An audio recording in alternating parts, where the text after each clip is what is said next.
Happening right now, the UN Security Council is holding an emergency meeting after Russian drones were spotted flying into Poland's airspace on Wednesday. NATO fighter jets shot down many of the drones. It was the first time that NATO allies have fired a shot since Russia invaded Ukraine more than 3 years ago. We're joined now by CNN military analyst and former NATO Supreme Allied Commander Admiral James Stavridis. He's also a partner at the Carlyle Group, an international investment firm.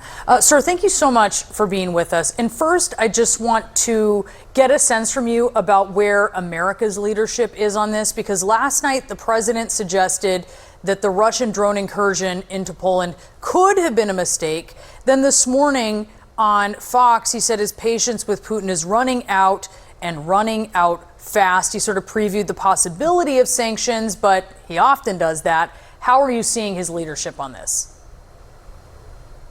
The United States needs to step up in a big way here, Brianna, because this is big casino. I mean, these are Russian war machines flying across NATO borders into a NATO nation. This is as egregious as the invasions of Georgia and Ukraine and the hybrid warfare we've seen from Russia. This is direct military action against a NATO ally. So frankly, you mentioned a meeting at the United Nations. That's good. But of course, Russia has veto power there. The meeting that matters is occurring in Brussels. This is the Article 4 discussions among the NATO members. This is where the United States needs to step up and lead the band here. And I think the U.S. would find very willing partners in the Europeans who are watching all of this unfold. Russia really seems to be thumbing its nose at the U.S. I mean, the idea that an incursion of multiple drones is an accident, let's be incredulous about that. I think that's the response that sort of prevails. But then you have the Kremlin saying of peace talks between Russia and Ukraine that they are more on pause than active interaction. And Dmitry Peskov is saying, I want to remind you of President Trump's own words. At first, he thought it could be settled quickly, but later realized it would take more time. How would you characterize how Russia is treating sort of the U.S. and the president? What are the president's options for how he can respond here? I think Russia is being extremely condescending to the president of the United States, who has gone the distance and then some, welcoming Vladimir Putin to Alaska, rolling out the red carpet. And I give credit for doing so if that had generated results. We've seen where it's gotten us, drones flying into NATO countries and massive attacks against Ukraine. So condescending is the word that comes to mind. So I think the question, Brianna, is what should we be doing about it? And I think it's time not only for what President Trump is talking about, which I agree with, which is more sanctions, particularly encouraging secondary sanctions, because that's really what hurts Putin. I think it's time for more military activity. I'll tell you two things I would do immediately.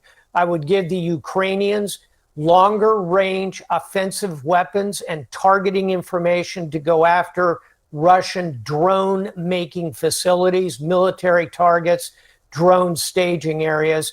And number two, I would be planning a no-fly zone over Ukraine. That would bring this war to the negotiating table very quickly, in my view. So I think it's time for not only the economic sanctions, but additional military pressure. That's really interesting. Those are the things that you think would really put the pressure on Putin that is needed. But I wonder if you look back kind of historically, is there something you can point to where you say that's the kind of thing that stops Putin? This is the kind of thing that chastens Russia. What do you think of? It is a combination of those two things. So if you look back to Georgia, Russia invaded Georgia in 2008. The Western response was not overwhelming, but the economic sanctions, I believe, are what prevented him from conquering that entire small European country. And if you want to go back further in history, you can certainly find examples of where, at the end of the day, with the kind of regime that Putin is putting in front of us, authoritarian, desires conquest, it's going to require some level of military action in addition to the economics, Brianna. So to conclude, the old Russian proverb is probe with a bayonet. If you encounter mush, proceed on. If you hit steel, stop. It's time to show some steel with the Russians. Admiral Stavridis, thank you so much for your insights. We do appreciate it.